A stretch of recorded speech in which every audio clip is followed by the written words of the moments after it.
நாட்டின் நீதித்துறை நியமனங்கள் தொடர்பாக யூகமான அல்லது ஆதாரமற்ற குற்றச்சாட்டுகளை முன்வைப்பதை தவிர்க்குமாறு ஸ்லாங்கூர் சுல்தான் ஷரஃபுடின் இட்ரிஷா அனைவரையும் வலியுறுத்தியுள்ளார். முழுமையான மற்றும் சரிபார்க்கப்பட்ட தகவல்கள் இல்லாமல் யூகங்கள் அடிப்படையில் பேசுவதும் செயலாற்றுவதும் சரியல்ல.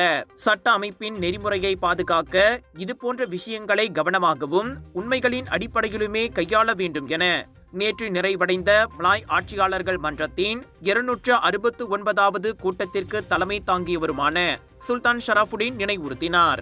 அந்த கூட்டத்தில் விவாதிக்கப்பட்ட முக்கிய அம்சங்களில் நாட்டின் தலைமை நீதிபதி, மேல்முறையீட்டு நீதிமன்ற தலைவர் உள்ளிட்ட முக்கிய நீதிபதிகளின் நியமனங்களும் அடங்கும்.